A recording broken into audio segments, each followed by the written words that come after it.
Կառավարությունը 2026-ից 2031 թվականների ծրագրում նախատեսում է ընդլայնել տարածաշրջանային էներգետիկ համագործակցությունը։ Ծրագրի համաձայն Հայաստանը պետք է ինտեգրվի տարածաշրջանային էներգետիկ ենթակառուցվածքներին եւ շուկաներին խաղաղության խաչմերուկ նախաձեռնության շրջանակում։ Նախատեսվում է զարգացնել ատոմային, գազային, հիդրո, արևային եւ այլ վերականգնվող էներգետիկ հզորությունները։ Մինչեւ 2040 թվականը արևային եւ հողմային էներգետիկայի հզորությունը նախատեսվում է հասցնել 2000 մեգավատի, իսկ մինչեւ 2031 թվականը կուտակիչ կայանների հզորությունը առնվազն 800 մեգավատի։ Ծրագիրը նախատեսվում է նաև ՀԱԵԿ-ի երկրորդ էներգաբլոկի շահագործման ժամկետի երկարացում մինչև 2036 թվականը եւ նոր ատոմային էներգաբլոկի կառուցման ծրագրի մեկնարկ։ Կառավարությունը նաև նախատեսում է խթանել Թուրքիայի, Ադրբեջանի եւ տարածաշրջանի այլ երկրների հետ համագործակցությունը նոր էներգետիկ կապուղիների ընդլայնման նպատակով։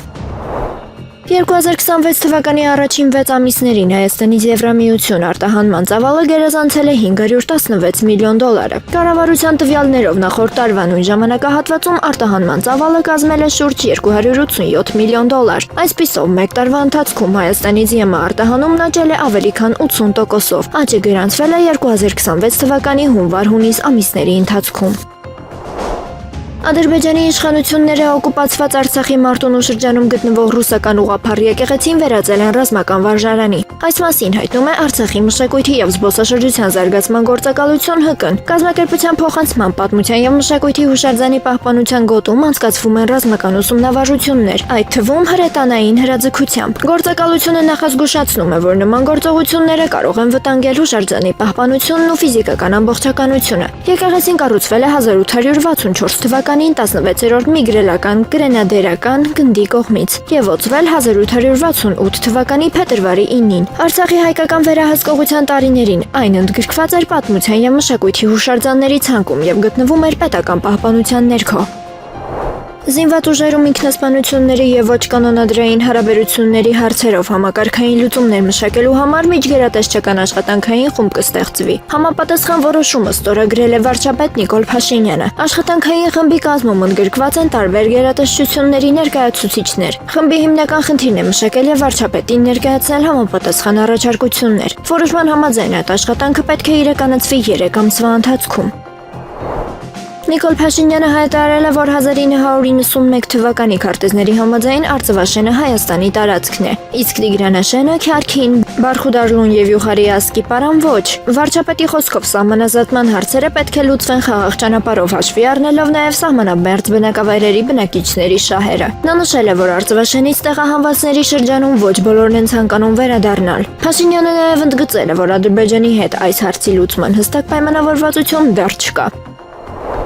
Արժեւն փակ քվեարկությամբ ընտրվել են մշտական հանձնաժողովների նախագահները, իսկ ուժեղ Հայաստան խմբակցության առաջադրած մի շարք թեկնածուներ չեն ընտրվել։ Վիլեն Գաբրիելյանը ընտրվել է Պաշտպանության եւ անվտանգության հարցերի մշտական հանձնաժողովի նախագահ։ Արուսեկ Ջուլհակյանը կղեկավարի պետաիրավական հարցերի, Սարգիս Խանդանյանը արտաքին հարաբերությունների, իսկ Բաբկեն Թունյանը տնտեսական հարցերի հանձնաժողովները։ Պաշտոններում ընտրվել են նաեւ Լուսինե Բադալյանը, Նազելի Բաղդասարյանը, Տրթած Սարգսյանը, Սիսակ Գաբրիելյանը եւ Լիլիթ Գալասյանը։ Միաժամանակ ուժեղ Հայաստան խմբակցության թեկնածուներ Արեգա Հովսեփյանը, Դավիթ Ղազինյանը եւ Հայկ Ֆարմանյանը չեն ընտրվել համապատասխան հանձնաժողովների նախագահների պաշտոններում։ Ադրբեջանի տարածքով Ռուսաստանից Հայաստան կուղարկվի եւս 2.725 տոննա ցորեն։ Ցորենը Հայաստան կտեղափոխվի 39 վագոնով Բեյու Քեսիկ կայարանից։ Իրանի պատասխան Միացյալ Նահանգների նախագահ Դոնալդ Թրամփի հայտարարությունների իրեն է վերցրել Կալիֆոռնիան։ Հնդկաստանի Հայդարաբադ քաղաքում Իրանի հյուպատոսարանը սոցիալական ցանցերում հրապարակել է քարտեզ։ Քարտեզում Կալիֆոռնիան ներկայացվել է որպես Իրանի նոր տարածք։ Գերմանիայի կանցլեր Ֆրիդրիխ Մերցը խիստ դատապարտել է Իսրայելի ազգային անվտանգության նախարար Իտամար Բեն-Գվիրի ամեն օր տասնյակ թշնամիներ սպանելու կոչերը։ Գերմանիայի կառավարության ներկայացուցիչ Սեբաստիան Հիլեն Բեն-Գվիրի խոսքը անվանել է մարդատյաց եւ միջազգային իրավունքին հակասող։ Բեն-Գվիրը Համասի նախկին պատանդ Ռոմ Բրասլավսկու հետ ոդքասթում հայտարարել է, որ անհրաժեշտ է ամեն օր սպանել 30-ից 40 թշնամու։ Նա նաեւ ասել էր, որ Գազայի հատվածում կան մարդիկ, որոնք արժանի չեն ապրելու, սակայն պարզ չէր խոսքը միայն մարդիկների թե ընդհանրապես պաղեստինցիների մասին է։ Ռուսաստանի պաշտպանության նախարարությունը հայտնել է Ուկրաինայի զինված ուժերը մեկ օրվա ընթացքում կորցրել են 1390 զինծառայող։ Ըստ տվյալների, հյուսիս-արևմուտք եւ հարավզորախմբերի գործունեության գոտիներում ուկրաինական կողմի կորուստները կազմել են շուրջ 660 զինծառայող, եւս 730 զինծառայողի կորուստս գերատեսչության գրանցվել է կենտրոն արևելք եւ Դնեպր զորախմբերի հետ մարտերում։ Ռուսաստանի պաշտպանության նախարարությունը նաեւ հայտնել է մեկ օրում ռուսական հակաօդային պաշտպանության համակարգերը ոչնչացրել են ավելի քան 1500 ուկրաինական անօդաչու թռչող սարք։ Չինաստանն եւ Ռուսաստանը պատրաստ են պաշտպանել երկրորդ համաշխարհային պատերազմի արդյունքները Ճապոնիայի հետ կապված հարցերում։ Այս մասին հայտարարել է Մոսկվայում Չինաստանի դեսպան Չժան Հանհուեյը։ Նրա խոսքով Պեկինն ու Մոսկվան Ճապոնիայի հարցում ունեն շատ մոտ դիրքորոշումներ եւ դեմ են պատերազմի արդյունքների վերանայման ցանկացած փորձի։ Դեսպանը նշել է Չինաստանն ու Ռուսաստանը ռազմավարական մակարդակով սերտորեն համաձայնեցնում են իրենց քայլերը եւ բարձր աստիճանի փոխըմբռնում ունեն։ Նա ընդգծել է, որ երկու երկրները պետք է բարձր զգոնություն ցուցաբերեն Ճապոնիայի արագացված վերառազմականացման նկատմամբ։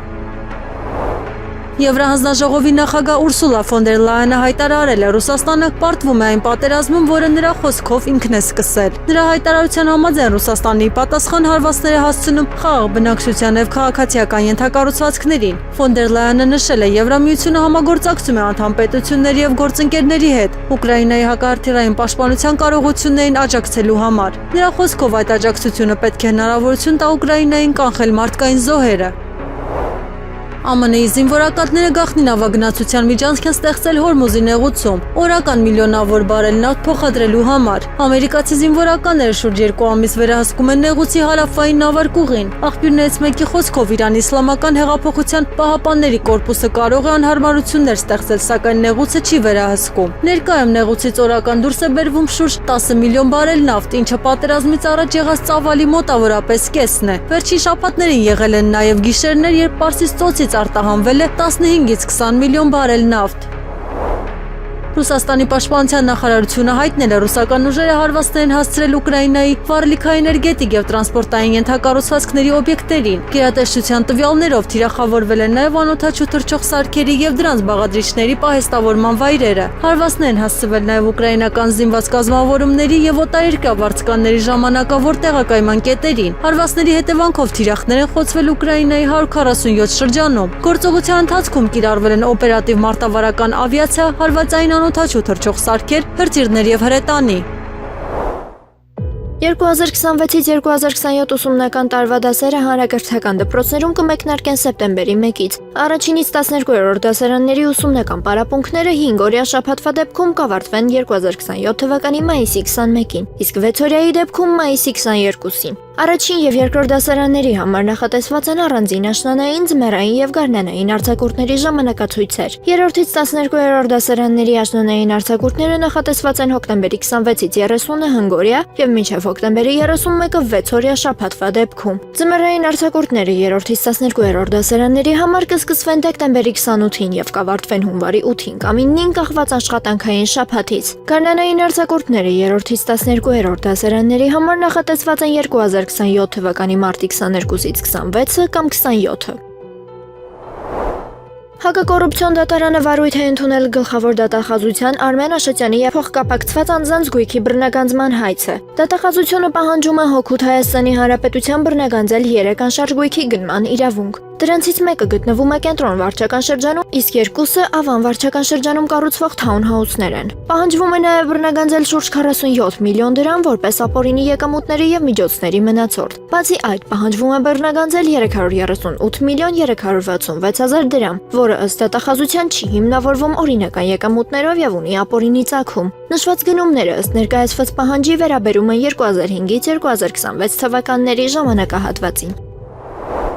Ճամբարակ Վահան ճանապարհին զինծառայողների վրա երթի դեպքի արդիվ նախաձեռնվել է քրեական վարույթ։ Քննչական կոմիտեն հայտնում է, որ վարույթը նախաձեռնվել է ճանապարհային երթևեկության անվտանգության կանոնների խախտման հոդվածով։ Քրեական վարույթի շրջանակում տրանսպորտային միջոցի վարորդը ձերբակալվել է։ Հիշեցնենք, որ օգոստոսի 19-ի վրա երթի հետևանքով մահացել էր զինծառայող Սուրեն Մամրեի Վարդանյանը։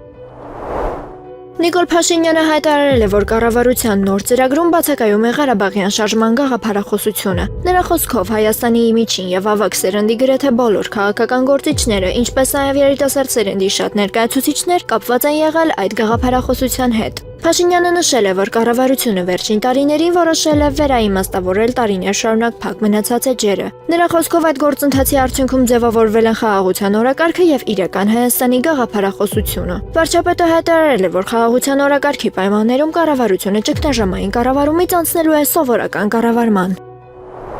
Կառավարության շենքի մոտ այսօր լարված իրավիճակ է ստեղծվել, երբ Վարդաշենի վթարային հանրակացարանների բնակիչները բողոքի ակցիա են իրականացրել։ Նրանք պահանջել են իրենց ապահովել պատշաճ բնակարաններով, հրաժարվելով առաջարկվող դրամական փոխհատուցումից։ Բնակիչների խոսքով իշխանություններն առաջարկում են 1 սենյականոցի համար 7.8 միլիոն, իսկ 2 սենյականոցի համար 9 միլիոն դրամ։ Նրանց պնդմամբ այդ գումարները բավարար չեն Երևանում համապատասխան բնակարան ձեռք բերելու համար։ Ակցիայի ընթացքում ոստիկանների եւ քաղաքացիների միջև հրմշտոց է տեղի ունեցել, ինչի հետևանքով 42-ամյա տղամարդ է բերման ենթարկվել։ Ըստ ակցիայի մասնակիցների, տղամարդը միջադեպի ժամանակ հարվածել է ոստիկանին, իսկ նրա մոր ինքնազգացողությունը վատացել է եւ դեպքի վայր է կանչվել շտապօգնություն։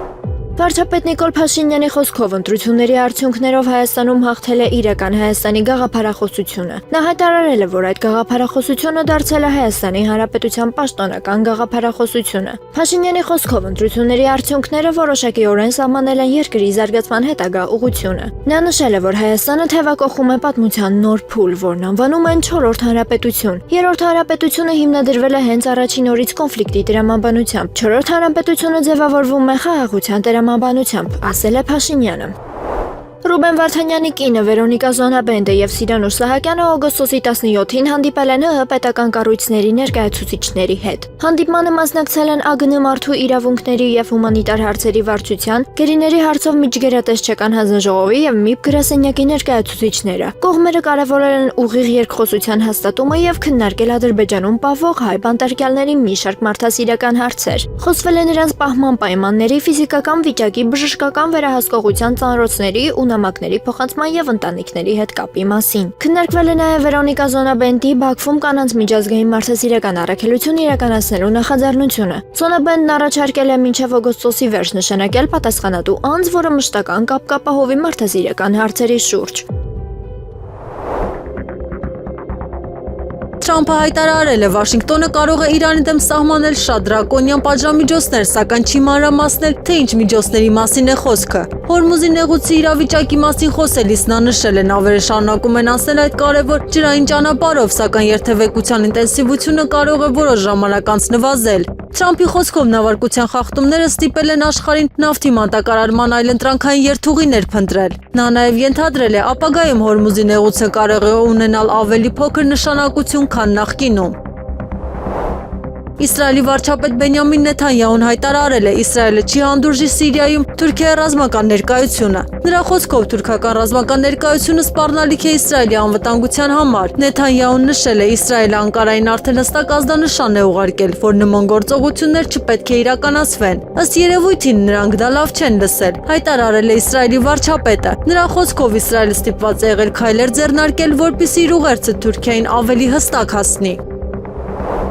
Ռումինիայի ռազմական ռադիոլոկացիոն համակարգը Ուկրաինայի սահմանային շրջանում հայտնաբերել է անօդաչուի թիրախների խումբ։ Իրավիճակը վերահսկելու համար Ռումինիայի զինուժը օդ է բարձրացրել 2 F-18 կործանիչ։ Ռումինիայի պաշտպանության նախարարության տվյալներով անօդաչու թռչող սարքը մտել է երկրի օդային տարածք եւ ընկել Գրինդուից մոտ 4 կիլոմետր հյուսիսարևելք։ ԱԹՍ-ի ընկնելու հետևանքով հրդեհ է բռնկվել, որը հետագայում հաջողվել է մարել։ Զոհերի կամ նյութական վնասի մասին տեղեկություններ չեն հաղորդվում։ Թրամփը հայտարարել է, Իրանի դեմ սկսում է աննախադեպ մասշտաբի տնտեսական պատերազմ եւ մեկուսացում։ Նա հայտարարել է, ցանկացած երկիր, որը թույլ կտա իր ֆինանսական հաստատություններին, ձեռնարկություններին, օդանավակայաններին կամ պետական կառույցներին աջակցել Իրանին, կբախվի հսկայական տնտեսական հետևանքների։ Նրա հայտարարության համաձայն պատժամիջոցների թիրախում կարող են հայտնվել նավթի մաքսանենգությունը, սվոփ գծերը, դրամական փոխանցումները, փոխանակման կետերը, նավերի ռեգիստրները եւ կեղծ ընկերությունները։ Իրանի արտաքին գործերի նախարար Աբբաս Արաղչին հայտարարել է ԱՄՆ նախագահ Դոնալդ Թրամփի Իրանի դեմ հայտարարված կործանարար տնտեսական գործունեությունը Վաշինգտոնի ներքին խնդիրներից ուշադրությունը շեղելու փորձ է։ Նրա խոսքով այսպես կոչված տնտեսական D օրը կախված է ԱՄՆ-ի աննախադեպ պարտքի եւ տոկոսային ծախսերի կտրուկ աճի հետ։ Արաղչին պնդել է ԱՄՆ վարչակազմի ձախողված քաղաքականության հետագա սրացումը միայն նոր պարտությունների կհանգեցնի եւ կուժեղացնի իրանցիների թշնամանքը։ Իրանի արտգործնախարարը Վաշինգտոնի քաղաքականությունը անվանել է տնտեսական ահաբեկչություն։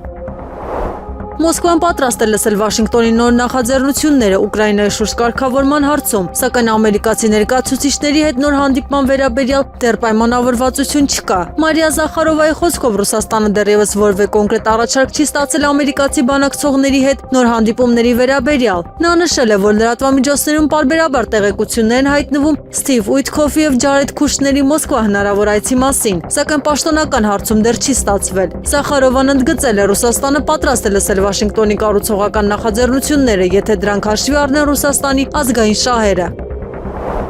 Անկարայում ԱՄՆ դեսպան Թոմ Բարաքը հայտարարել է Սիրիայի հյուսիսում Իսրայելի հարվածը կարող էր Թուրքիայի եւ Իսրայելի միջև անմիջական ռազմական բախման պատճառ դառնալ։ Խոսքը Իդլիբի արևելքում գտնվող Էբու Զուհուր ռազմական օդանավակայանի ուղղությամբ իրականացված Իսրայելի հարվածի մասին է։ Նրա խոսքով իրավիճակը լուրջ եւ մտահոգիչ է, սակայն այն չի սրվել եւ զոհերի մասին տեղեկություններ չկան։ Նա հայտնել է, որ գաղտնի բանակցություններն ընթանում Իսրայել-Սիրիա բախումների կանխարգելման մեխանիզմը վերականգնելու ուղղությամբ եւ Թուրքիան կարող ուղղակի կամ անուղղակի մասնակցություն ունենալ այդ գործընթացին։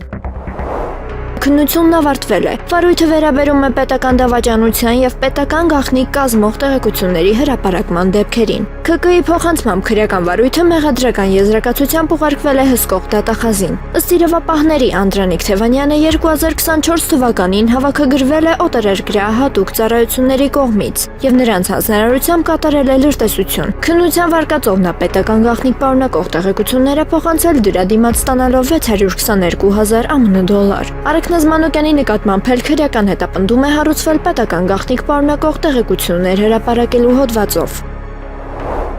Հաագայում Եվրոպոլում բացվել է Հայաստանի Հանրապետության կապի սպայի գրասենյակը։ ՆԳՆ-ի փոխանցմամբ արդեն շուրջ 4 ամիս է Եվրոպոլում որպես կապի սպա պաշտոնավորում է Արա Ֆիդանյանը։ Նրա աշխատանքը նպատակ ունի առավել օպերատիվ եւ արդյունավետ դարձնել Հայաստանի իրավապահ մարմինների եւ Եվրոպոլի համագործակցությունը։ Հայաստանի եւ Եվրոպոլի միջև ձևավորվել է գործընկերություն միջազգային եւ կազմակերպված հանցավորության դեմ պայքարի ուղղությամբ։ Գրասենյակի բացումը հնարավորություն կտա արագացնել տեղեկատվության փոխանակումը եւ ամրապնդել մասնագիտական կապերը։ Վանաձորում եւ Գյումրիում շուրջ 4 միլիոն եվրո արժողությամբ ծրագիրը 4 տարի ղեկավարած Նատալիա Լափաուրին ձերբակալվել է։ Կոմիտեի փոխանցմամբ Նատալիա Լափաուրին մեղադրվում է կաշառք ստանալու իրեն վստահված գույքի հափշտակությամբ փողերի լվացման եւ պաշտոնեական կեղծիք կատարելու մեջ։ Նույն քրեական վարույթի շրջանակում ձերբակալվել է նաեւ ծրագրի փորձագետը։ Նա մեղադրվում է կաշառք ստանալուն օժանդակելու մեջ։ Հակակոռուպցիոն կոմիտեն նշել է, որ նախաքննության շահերից ելնելով այս պահին այլ մանրամասներ չի կարող տրամադրել։ Օգոստոսի 19-ին ժամը 21:00-ի սահմաններում Ճամբարա քաղաք տանող ավտոճանապարհին գազ 53 մագնիշի ավտոմեքենան վրա երթի է ենթարկել մի քանի զինծառայողների։ Բեռնատարը հանրամարանիշի է եղել, իսկ վրա երթի ենթարկվածների ընդհանուր թիվը 6-ն է։ ՊՆ-ի հաղորդմամբ դեպքի հետևանքով զինծառայող Սուրեն Մամրեի Վարդանյանը մահացել է։ Մյուս զինծառայողները տեղափոխվել են զինվորական հոսպիտալ, նրանց կյանքին վտանգ չի սպառնում։ ՀՀ կառավարությունը հրապարակել է 2026-ից 2031 թվականների հնգամյա ծրագիրը, որը քննարկվելու է օգոստոսի 20-ի կառավարության նիստում։ 85 էջից բաղկացած ծրագիրը նիստից հետո նախատեսվում է ուղարկել ազգային ժողով։ Փաստաթղթում նշվում է, որ դրա հիման վրա կառավարությունն ընդունելու է իր գործունեության հնգամյա միջոցառումների ծրագիրը։ Ծրագրի իրականացմամբ ակնկալվում է ունենալ նոր որակի պետություն եւ ապահովել պետության վերելքը։ Կառավարությունը հայտարարում է, որ այս գործընթացով Հայաստանի Հանրապետությունը թևակողում է իր նոր փուլը 4-րդ հանրապետության ձևավորման ճանապարհին։ Կառավարության հնգամյա ծրագրում նախատեսվում է շարունակական անցում արհեստավարժ բանակի պայմանագրային զինծառայողների համար ավելի նպաստավոր պայմանների ստեղծմամբ։ Ծրագրով նախատեսվում է բարեփոխել զինվորական ծառայության կրթական, մարտական պատրաստության, վարձատրության եւ կարիերայի եւ սոցիալական երաշխիքների համակարգերը։ Հատուկ ուշադրություն է նախատեսվում դարձնել զինված ուժերում կանանց ներգրավվածության ընդլայնմանը։ Կառավարությունը նախատեսում է նաեւ զինված ուժերի թվային վերափոխում հրամանատարության, ծորակոչի, պահեստազորի եւ մարդկային ռեսուրսների արցախների կառավարման համակարգերի թվայնացմամբ։ Ծրագրում ընդգծվում է նաև ռազմաարդյունաբերական համալիրի զարգացումը, տեղական արտադրության ընդլայնումը եւ օտարերկրյա գործընկերների համատեղ արտադրության տեղայնացումը։ Նախատեսվում է նաև բարելավել զինծառայողների բնակարանային պայմանները եւ զարգացնել ռազմական կրթության ազգային համակարգը։ Ռուսական զորքերը օգոստոսի 20-ի գիշերը Կիևը ենթարկել են զանգվածային գնդակոծության, ինչի հետևանքով զոհվել է 6 մարդ, եւս 23-ը վիրավորվել։ Նախնական տեղեկություններով հարվածներ, ավերածություններ եւ հրդեհներ են գրանցվել Սվյատոշնիսկի, Դարնիցկի եւ Սոլոմենսկի շրջաններում։ Հարվածների հետևանքով Կիևի մի շարք հատվածներում վնասվել են շենքեր եւ այլ ենթակառուցվածքներ։ Միաժամանակ հաղորդվում է Ուլյանովսկի մարզում ԱԹՍ-ների հարձակման փորձի հետևանքով 1 մարդ է տուժել։ Փարիզի կողմից 2 իրանցի դիվանագետների արտաքսման որոշումից հետո Իրանի խորհրդարանի հանձնաժողովի ղեկավար Էբրահիմ Ազիզին Ֆրանսիային զգուշացրել է սպասվող հետևանքների մասին։ Նա հայտարարել է Իրանի ժողովուրդը չի մոռանում Ֆրանսիայի գործողությունները եւ նշել է, որ հակաիրանական քայլերը կարող են ավելի բարդացնել Փարիզի իրավիճակը։ Իրանական կողմը նրանց մեղադրել է միջազգային իրավունքին եւ Վիեննայի կոնվենցիային հակասող գործունեության մեջ։ ԱՄՆ նախագահ Դոնալդ Թրամփը ճնշում է գործադրում իր օգնականների վրա այս աշնանը Կիմ Չեն Ընի հետ հանդիպում կազմակերպելու համար։ Երկու առաջնորդները կարող են անձնական բանակցություններ վարել Կիմ Չեն Ընի Ասիա կատարելիք հաջորդ այցի ընթացքում։ Քննարկվում է նաև Թրամփի հնարավոր մասնակցությունը նոյեմբերին Շենժեյում կայանալիք EPIC-ի գագաթնաժողովին։ Հանդիպման պաշտոնական ծրագրեր, սակայն այս պահին չեն մշակվում։ ԿՀՎ-ի նախկին վերլուծաբան Լարի Ջոնսոնը հայտարարել է Ռուսաստանի կողմից Ուկրաինայի նկատմամբ տնտեսական եւ ռազմական ճնշումը զգալիորեն ուժեղացել է։ Նրա խոսքով ռուսական գործողությունների ինտենսիվությունը հասել է այնպիսի մակարդակի, որը նա համեմատել է միջուկային պայթյունի հետ։ Ջոնսոնը նշել է Օդեսայի եւ Նիկոլաևի շրջափակման ուժեղացումը, որը նրա գնահատմամբ սահմանափակում է Ուկրաինայի մուտքը դեպի Սև ծով։ Նա նաեւ մատնանշել է Կիևի կարևոր նյութատեխնիկական եւ արտադրական օբյեկտների, ինչպես նաեւ ճակատային գծի տարբեր հատվածների վրա հարձակումները։ Նրա գնահատմամբ ստեղծված իրավիճակի հետևանքով Ուկրաինայի մայրաքաղաքը կարող է տեղափոխվել Լվով։ ԱՄՆ իշխանությունները ըստ CNN-ի աղբյուրների Իրանի նկատմամբ ռազմական լուծման փոխարեն անցել են երկարաժամկետ խեղդելու ռազմավարության։ ԱՄՆ նախագահ Դոնալդ Թրամփի վարչակազմը բարձրաստիճան պաշտոնյաներին հրահանգել է դադարեցնել Իրանի հետ բանակցությունները։ Սպիտակ տան պաշտոնյաները քաղաքական դաշնակիցներին հայտնել են. ռազմավարությունը փոխվում է։ Նոր մոտեցումը ենթադրում է Իրանի վրա ոչ թե անհապաղ ռազմական հարված, այլ երկարաժամկետ ճնշման ուժեղացում։ Վաշինգտոնի նոր քաղաքականության մանրամասները, սակայն դեռ ամբողջությամբ չեն հրապարակվել։ Ուկրաինայի նախկին նախագահ Վիկտոր Յուշչենկոն պատմել է Ադրբեջանի նախագահ Իլհամ Ալիևի հետ Բաքվում կայացած հանդիպման մանրամասները։ Նրա խոսքով կողմերը քննարկել են Ուկրաինայի եւ Ադրբեջանի ներկայիս հարաբերություններն ու դրան զարգացման հեռանկարները։ Յուշչենկոն կարծում է, որ Կիևն ու Բաքուն պետք է հարաբերությունները հասցնեն ռազմավարական գործընկերության մակարդակի։ Նա նշել է, համագործակցությունը պետք է ներառի անվտանգության եւ տնտեսության ոլորտները։ Նախկին նախագահը խոսել է նաեւ Եվրոպայի եւ Կովկասի տարածաշրջանային քաղաքականության համար հնարավոր նոր ուժեղ ռազմավարական տանդեմի ստեղծման մասին։ Կիմ Չեն Ընի քույրը Կիմ Յո Չժոնը հայտարարել է, որ Հյուսիսային Կորեային չի հետաքրքրում ԱՄՆ-ի եւ Հարավային Կորեայի համատեղ զորավարժությունների ծավալի կրճատումը։ Նրա խոսքով Փհենյանը այդ որոշումը նույնիսկ մեկնաբանության արժանի չի համարում։ Վերջինս նշել է, որ զորավարժությունների ծավալի կամ տևողության կրճատումը չի փոխում դրանց սադրիչ եւ հարձակողական բնույթը։ Նա ընդգծել է, որ Հյուսիսային Կորեան կարևորում է ոչ թե առանձին զորավարժությունների մասշտաբը, այլ դրանց շարունակականությունը։ Հայաստանում հուլիսի 1-ից գործում է Արցախից բռնի տեղահանված որոշ ընտանիքների բնակարանի վարձակալության վճարի մասնակի փոխհատուցման ծրագիրը։ Ծրագրից կարող են օգտվել քաղաքացիություն ստացած եւ պետական բնակարանային ֆոնդից բնակարան ստանալու հերթացուցակում ընդգրկված ընտանիքները։ Փոխհատուցում ստանալու համար պարտադիր է բնակարանի վարձակալության պաշտոնական պայմանագրի առկայությունը։ Շահառու ընտանիքի անդամներից մեկը պետք է ունենա անժամկետ առաջին կամ երկրորդ խմբի հաշմանդամություն կամ ֆունկցիոնալության սահմանափակում։ Ծրագրից կարող են օգտվել նաեւ այն ընտանիքները, որոնց երկու անդամների ընդհանուր տարիքը առնվազն 115 տարի է։ Բացի այդ, շահառու կարող են դառնալ 3 անդամից կազմված այն ընտանիքները, որոնց անդամների տարիքների հանրագումարը 175 տարի եւ ավելի է։ Աժնիստում իրավիճակը լարվել է ուժեղ Հայաստանի падգամավոր Դավիթ Խազինյանի եւ նիստը նախագահող ԱԺ փոխխոսնակ Վահագն Ալեքսանյանի միջև։ Ալեքսանյանը նախ Խազինյանին նախազգուշացում է հայտարարել, ապա նրա նկատմամբ կիրառել կարգապահական տույժ նիստերից հեռացնելու ձևով։ Քանի որ падգամավորը չի լքել դահլիճը, ԱԺ փոխխոսնակը հրավիրել է անվտանգության աշխատակիցներին նրան դուրս բերելու համար։ Անվտանգության աշխատակիցների ներս մտնելուց հետո Ղազինյանը պատրաստակամություն է հայտնել ինքնուրույն դուրս գալ։ Արամ Վարդևանյանը եւ Գեղամանուկյանը քննադատել են կիրառված միջոցը, նշելով, որ դրա անհրաժեշտությունը չկար եւ կանոնակարգը խախտվել է։ Միջադեպից հետո ուժեղ Հայաստան խմբակցության падգամավորները լքել են ԱԺ շենքը, հայտարարելով, որ իրենց նկատմամբ նման վերաբերմունքն անընդունելի է։ Ինչպես հայտնում է ֆոտոլրագրող Գագիկ Շեմփյանը, օգոստոսի 9-ին ողբերգական դեպք է տեղի ունեցել Արարատի մարզի գյուղերից մեկում։ Շտապօգնության բժիշկների հերթապահ խումբը կանչով մեկնել է գյուղ, որտեղ հայտնաբերել է անչափահաս տղայի մարմինը։ Ոստիկանության ժամանած օպերատիվ խումբը պարզել է, որ մահացածը նույն տան բնակիչ 8-ամյա Կ.Լ.-ն է։ Դեպքի վայր է ժամանել նաև քննչական կոմիտեի Արարատի մարզային քննչական վարչության խումբը։ Դիակի արտաքին զննության բռնության հետքեր չեն հայտնաբերվել։ Դեպքի փաստով քննչական վարչությունում նախաձեռնվել է քրեական վարույթ։ Կենտրոնական ընտրական հանձնաժողովը հայտնել է, որ սեպտեմբերի 27-ին թիմ ընտրություններ կանցկացվեն Հայաստանի 4 համայնքներում։ Ընտրություններ են նախատեսված Լոռու մարզի Թումանյան եւ Լերմոնտովո, Արմավիրի մարզի Ֆերիկ եւ Կոտայք մարզի Արզենի համայնքներում։ Թումանյան համայնքում ընտրությունները կանցկացվեն համամասնական ընտրակարգով։ Կուսակցությունների եւ դաշինքների ընտրական ցուցակների գրանցման համար անհրաժեշտ փաստաթղթերը կարող են ներկայացվել մինչեւ օգոստոսի 23-ը ժամը 18:00-ն։ Մեծամասնական ընտրակարգով ընտրությունների դեպքում տեխնացուների գրանցման փաստաթղթերը կարելի է ներկայացնել օգոստոսի 23-ից մինչև օգոստոսի 28-ը ներառյալ։ Ընտրությունների նախապատրաստման եւ անցկացման հիմնական միջոցառումների ժամանակացույցը հասանելի է ԿԸՀ-ի պաշտոնական կայքում։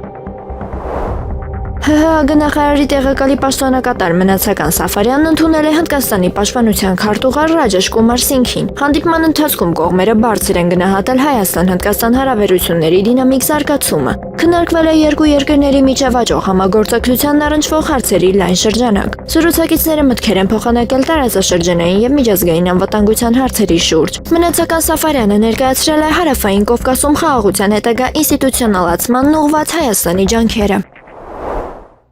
Երևանի քաղաքապետարանի տեղեկացմամբ օգոստոսի 24-ից Թումանյան փողոցի որոշ հատվածներում երթևեկության կազմակերպման փոփոխություններ կկատարվեն։ Թումանյան 32/2 հասցեից մինչև Թումանյան Տերյան փողոցների խաչմերուկ հատվածում կարգելվի տրանսպորտային միջոցների կանգառը։ Նույն խաչմերուկում կարգելվի նաև տրանսպորտային միջոցների հետադարձը։ Սահմանափակումը մասնավորապես վերաբերում է Տերյան 42 հասցեից դեպի Թումանյան Տերյան խաչմերուկ ուղղությանը։ Քաղաքապետարանը վարորդներին հորդորում է երթևեկել սահմանված կարգին համապատասխան։ Վարորդներին նաև կոչ է արվում հաշվի առնել նոր սահմանափակումները։ Ռուսաստանից Ադրբեջանի տարածքով Հայաստան կտեղափոխվի ցորենի հերթական խմբականակը։ Ըստ հաղորդագրության Բիլաջերի կայարանից դեպի Բոյուքեսիկ ուղևորվի ցորենով բեռնված 26 վագոն։ Բոյուքեսիկը Ադրբեջանի արևմտյան հատվածում գտնվող կարևոր երկաթուղային հանգույց է։ Վոլոդիմիր Զելենսկին հայտնել է Եվգենի Խմարը նշանակվել է Ուկրաինայի պաշտպանության նախարար։ Զելենսկի շնորհակալություն է հայտնել падգամավորներին Խմարայի տեխնատության աջակցելու համար։ Միաժամանակ Անդրեյ Սիբիգան շարունակում է զբաղեցնել Ուկրաինայի արտաքին գործերի նախարարի պաշտոնը։ Զելենսկու խոսքով երկու նախարարների առջև էլ հստակ խնդիր է դրված ուժեղացնել Ուկրաինան։ Նախագահը նշել է նոր կազմից ակնկալում է կոնկրետ արդյունքներ։ Ֆրանսիան առաջիկայորեն կարտաքսի երկու իրանցի դիվանագետի, այս մասին հայտարարել է Ֆրանսիայի արտաքին գործերի նախարար Ժան-Նոել Բարոն։ Նրա խոսքով որոշումը պատասխան է Իրանի անվտանգության ծառայությունների կողմից։ Ֆրանսիայի դեսպանատան երկու աշխատակցի ձերբակալության եւ հարցաքննությանը։ Բարոնը նախկինում զգուշացել էր, որ այդ գործողությունը հետևանքներ կունենա։ Նա հայտարարել է, Ֆրանսիան այժմ իրականացնում է այդ նախազգուշացման արդյունքում ընդունված քայլը։ Փարիզը Իրանի գործողությունը որակել է անընդունելի եւ պատասխանել է դիվանագիտական միջոցներով։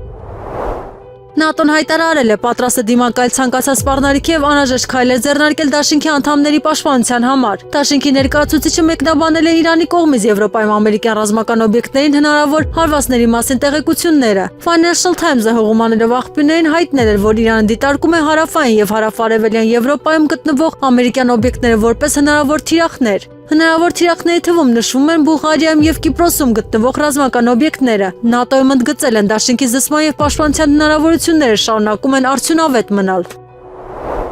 Չինաստանում գտնվող ռուսական նավի անձնակազմի 3 անդամ մահացել է։ Նավը պատկանում է Օտրովնոյ կրաբ ընկերությանը։ Մահացածներից մեկի հարազատների խոսքով նա շոգ եղանակին աշխատել է նավի բեռնախցիկում, որտեղ նրա ինքնազգացողությունը կտրուկ վատացել է։ Տղամարդը մահացել է, իսկ հարազատները դիմել են ընկերությանը փոխհատուցում ստանալու համար։ Մահացածների մարմինները Չինաստանից կտեղափոխեն Ռուսաստան։ Այնտեղ նախատեսվում է անցկացնել անհրաժեշտ փորձաքննություններ եւ պարզել դեպքի հանգամանքները։